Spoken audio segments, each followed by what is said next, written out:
Good morning, everybody. How are you? Welcome to the Truly Myrtle podcast. I'm Libby, and this is my live podcast where I go live every single Thursday at 10 a.m. New Zealand time to chat to you all about knitting and spinning and sewing and all sorts of making things, but mostly knitting. It is so nice to have you with me. I can see a few people jumping on. I'll give them a little second.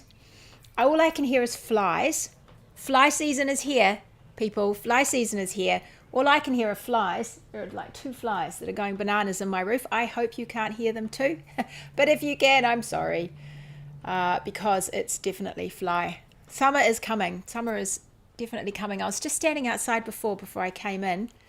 And I was looking at the sky and it was just a one big blue sky. We do an amazing, down here in New Zealand, we do an amazing blue sky. We definitely do.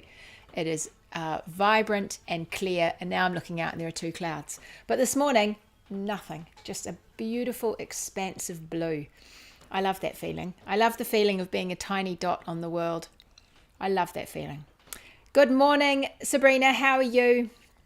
It is nice to see you this morning. Give me a hello in the chat. If you're there, I can see lots of you watching. I'm broadcasting into Facebook in my Hangout group, which is such a fun, lovely group to be part of. There are thousands of people in that group. I think there are over 4,000 people, I think. I lose track. But come and join us over there because we talk all about knitting and making Truly Myrtle patterns or using Truly Myrtle yarn. So come and talk to us over there. You can get this podcast there. You can also get it on YouTube. I can see a couple of YouTubers coming in. Hi, Tanya. How are you? Hi, Yvette. Oh, it's rainy and muggy in Cairns this morning. Well, I'm sorry about that, Yvette. I hope we send some of our weather to you because it's really nice today. But I go live on YouTube, so you can catch me there too. And then if you miss all that and you're watching me later, well, I guess you'll already be watching me via my mini mag. So you can join my mini mag just to get a little note of everything that's happening with Truly Myrtle behind the scenes. Just a little quick message every week I send you. First thing Friday morning, New Zealand time.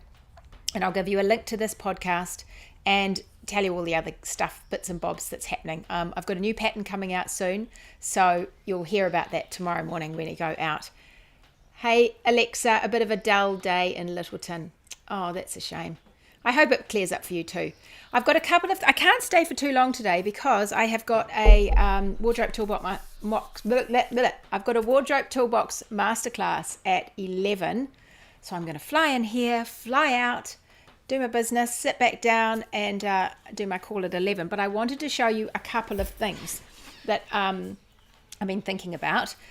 The first thing is I've had a really sore back for the last week or so, and it's been waking me up in the night and it's really sore, and I'm going to go and see my friend Muna today, who can usually fix me.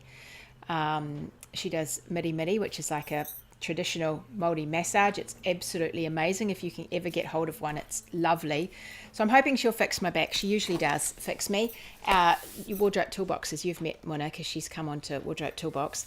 But I was thinking about a book I had and I wanted to show you it to you, and it's this one, Knitting Comfortably. Now I've had the pleasure of speaking to Carson several times. He is such a lovely guy. Here he is on the back, although his hair is significantly longer now. It's down here.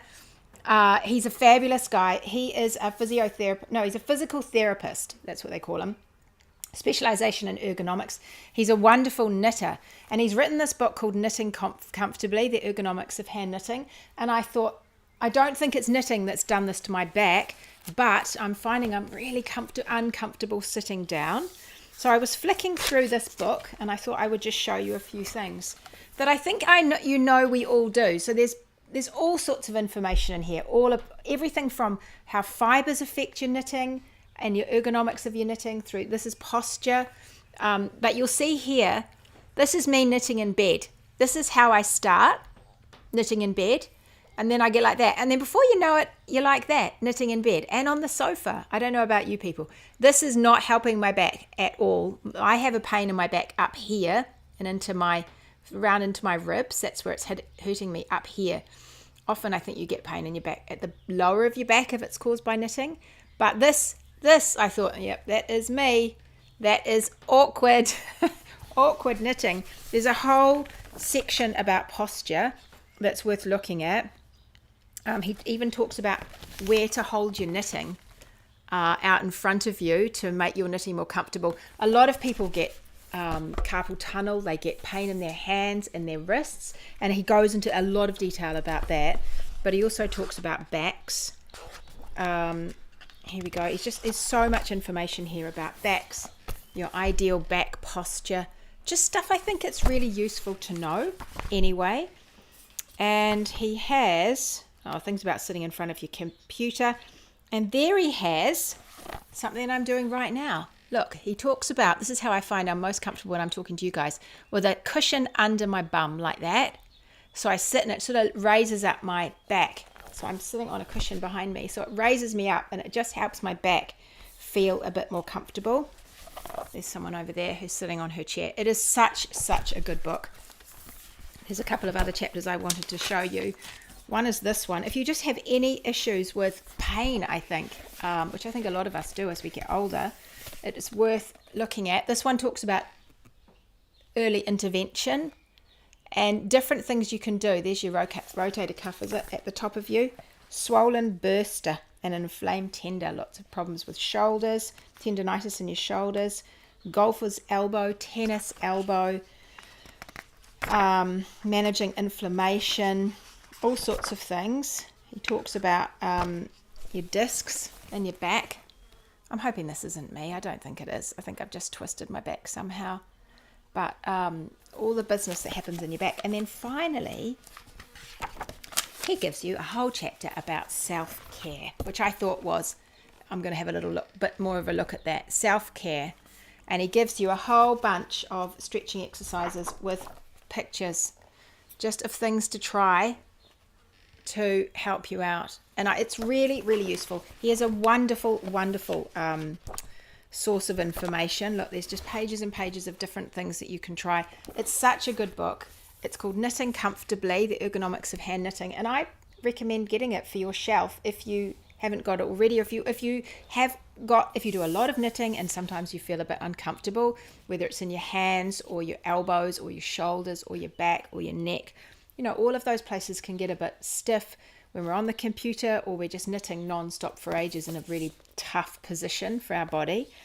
I got mine at, is it called Minerva Books in Wellington, from here in New Zealand, but you can get it all over the place. I think you might even be able to get it directly from Carson himself.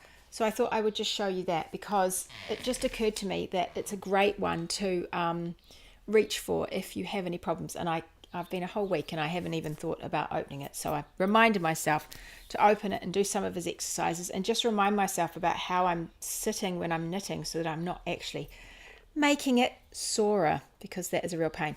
Okay, here's all your comments. Let's just see. Good morning from wet West Otago. Sounds like it's wet everywhere except here. That's unusual. Hi from Cornwall. We've had so much rain over the last few weeks. I've missed you for a while. Oh, Bronwyn, it is so nice to see you. I've missed you too. I keep thinking about you, Bronwyn. I might have a proposition for you, Bronwyn. So I will come back to you on that. Hi, Libby. This is Barbara. Hi, Libby and everyone. Another sneak peek from work. You're so well spoilt with your well-written patterns. Oh, you're very clever. You're very kind, Barbara. Very kind. Morning from a warm and sunny Adelaide. If you're on Facebook, I can't always see your name. So if you're not sure if I can see your name, just pop your name at the end of the comment and then I know it's you, if you want. Oh, I want that book, says Adele. It's going on my Christmas list. Excited to catch you live while at home with the flu. Oh, feel better soon, Adele. That's not good. Bit gloomy in Nelson. Hubby even lit the fire. Flip, that is a bit gloomy, Adele. We'll curl up warm and get knitting, and I hope you feel better soon. Good morning, Claire. Nice to see you. So, the other thing I just wanted to talk to you about this morning, I feel like I'm rushing, but I have to disappear at past. The other thing I wanted to talk to you about this morning was I've seen a couple of patterns knitted lately, and I was thinking about yarn and different yarn choices. And one, my mum is knitting. She's knitting this one, which is Viva. This is the Viva cowl, and it's got that lovely cross in it, and it's this fantastic pattern where you hold yarn double and then you hold it single. And she's off to the UK to visit my sister shortly, so it's going to be cold over there, and she's making herself a new coat and a new cowl to go underneath. It's very hot, but I'll put it on for you anyway. And it just sits around your neck, and it's lovely and cozy. It's a double, because it's knitted in a tube, it's a double knit. You can make it shorter if you want, you can make it longer if you want. It has this twist in it like that anyway, so it's sort of all, looking already pretty cool for you when you pop it on your head. But she's been playing around. I think she might have cast on it like a gazillion times, playing around with her colours. And it's been interesting watching how the different colours play together. Now, this one handles, I think, she's gone for some colours that are fairly close, and it's going to be interesting to see how they evolve, because she had some colours that were more distinct from one another, which is what I thought I liked. These ones are actually very distinct from one another, and already this one isn't, it stands out, but it doesn't, it's nice and muted. The whole thing is a lovely muted. It ends up being a good neutral sort of look to it because it's quite muted. Hers are closer, and so it'll be interesting to see how closer in value. So the two colours are sort of on the same grey scale, so they look more or less similar. And she's gone for something that's quite distinct, and then she's changed her mind again, and in the end she's got sort of a bricky colour with a background which is sort of multicoloured. So her multicoloured one is at the back, and it has a bit of bricky in it as well. It's really interesting just seeing how your yarn behaves, and I think that for something like this, before you cast on all of it to start, it is so worth doing just a little tiny swatch, just so you can see the colours together. You might have to squint your eyes and decide what you think that'll look like when it's blown up large. You might want to do a slightly bigger swatch so you can get a sense of what the colours are like. But it's so worth doing, rather than, back and forth with a lot of stitches and the whole cast on and getting it started. I think if you're just not 100% about your colours, have a little practice, because it's going to be interesting for me to see how it works with colours that are closer. And because my instinct was, I quite like it with quite distinct colours. I'm curious to hear from you if any of you have made it, and whether your colours were really distinct on the colours, on the value scale, or whether they were closer and what you thought. But that was one that sort of I've been thinking about colour combinations when it came to this knit. The other one I wanted to show you, there's Tanya, who's just actually knitted them. I've just finished my first Footsie socks. These are the Footsie socks. I wanted to show you those. What grafting method do you recommend? Do I give you a method in the pattern? Maybe I don't. I might just say graft them together. There are a couple of ways you could do it, Tanya. The first way is just to do your traditional grafting, where you use a needle and yarn. So you have a long length of yarn on a needle. I actually really like that method. So it's like sewn up, as if you're creating a knit row between the toes. So I can never remember how it goes unless I'm doing it. So you go, you purl into the knit stitch, and then knit into the knit stitch, and then purl into the purl stitch, and knit into the purl stitch, the way you'd work your needle, so that in the end you're creating the loops that go between. This one also actually has grafting in it, but it's it's a garter graft. So I think I did show you a video of how to do that. But you could graft it just the traditional way. Kitchener stitch is another name for the grafting. So you could just find that and do that. And the other way you could do it, but try it and see what you think it feels like. But you could do a 3-needle bind off. Turn it inside out or outside in. You could do it on the outside, or you could turn it and have it on the inside, depending on what you like the feel of and what you like the look of. But you could just do a 3-needle bind off of those final stitches along the toe there. There aren't so many, and you could just bind them off. You would end up either with a little faux seam on the outside, or a little faux seam on the inside, and that might be fine. It's really quick and easy to do, but you might not like the feel of it against your toes. So have a little play. But those are the two ways that I would do it. I don't think I've got a Kitchener stitch video, but there's plenty around. Just have a little look. And sometimes they're written on your sock blockers and things. The Kitchener stitch one. Hi Libby. Hi Lee. First time to catch the chat, working on a 2-row bind off. Oh, that sounds interesting, Lee. Kitchener stitch. Yeah, that's the other name. Yes, Kitchener. Yeah, grafting, Kitchener. Same thing. It's the same stitch. Kitchener stitch was the guy, I think, who invented it or something, but it's called grafting. You're grafting two things together, and so it's Kitchener stitch or grafting. It's the same thing. Anyway, I wanted to show you Footsie socks because I've got one to show you. I saw a pair of Footsie socks that someone had knitted. I think it was either in the Wardrobe Toolbox lounge for the Wardrobe Toolboxes, or it was in the Hangout. No, I think it might have been the Hangout. I don't recall now, sorry. But it was colourful. Lots of colours on it. And I thought, whoa, that is a fantastic pattern for carrying colour. It was unexpected to me how well it carried the colour. It has this little cute little easy peasy fun to knit stitch pattern all the way through it. These are fabulously unisex, these socks. I'm trying to think if Mr. Myrtle has a pair. I don't think he does, but he probably should have a pair. Maybe I should make him a pair for Christmas. That might be asking a bit much of me. But it's got this fabulous stitch pattern all the way through, and I've just used this lovely tonal yarn from Mrs. Peacock, who's a New Zealand dyer. Beautiful, beautiful, rich blue yarn. I adore this colour, and it's got little flecks of other colour through it. But someone had used a reasonably variegated yarn. It sort of changed colour as we went through, I think. And it wasn't highly speckled from memory. So it wasn't like random, so much colour that you lose the pattern. But it was a lot of colour. And I was impressed at how well the patterning stood out with the colour. So I was thinking, how interesting. It's worth as well playing, because some patterns lend themselves to just being absolutely plain and you really can't see the pattern if you start putting too many colours into it. And other patterns, they just seem to shine. It doesn't seem to matter what colour you throw at it. They seem to work. Another pattern I've got like that is my rattan shawl. And that's a single skein shawl. I didn't get that one out. It's a crescent shape single skein shawl, and it has twisted rib on it in between garter, twisted rib and garter. It's a really lovely, simple, architectural sort of looking shawl. And that one really does handle colour better than you'd think. It actually manages to handle colour. So if you're not sure, I just thought that was a good one. If you have a colourful skein that you're not sure what to do with, have a bash at the Footsie, because I think that you might be surprised at how well it worked out. All right, let me see your comments here. Just checking out the Viva Cow projects for contrasting colours on Ravelry. Oh, thanks, Alexa. Yeah. Grafting was how I learned it in the olden days. Alyssa. Yeah, in the olden days. They were good, the olden days. Mine are pink variegated for a friend. There we go. So Tanya's actually done these for a friend. Pink variegated yarn. It does it, and I imagine it handles it well, the colours.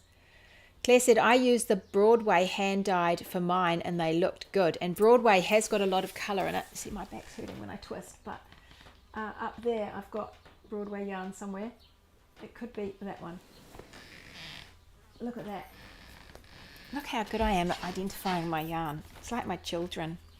Okay, that's Broadway hand-dyed yarn. That's what Claire's talking about.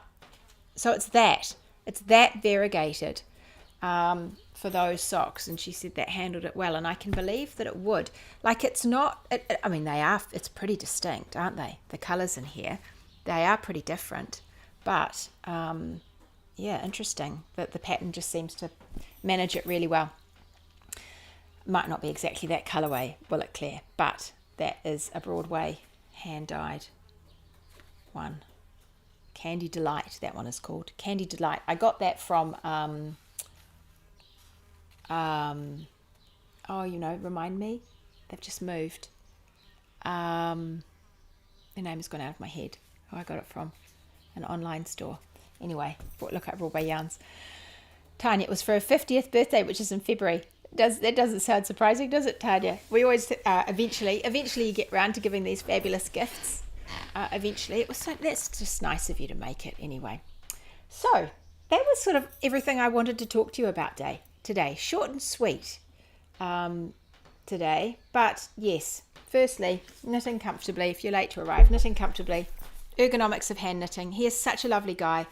If you are interested in hearing from him, I'm sure you could find classes and things from him. We have some in Wardrobe Toolbox. He's come to talk to us a couple of times, and his classes are so good, really good classes about knitting comfortably. And the other thing is I just thought it's just interesting. It's just been on my mind, this idea of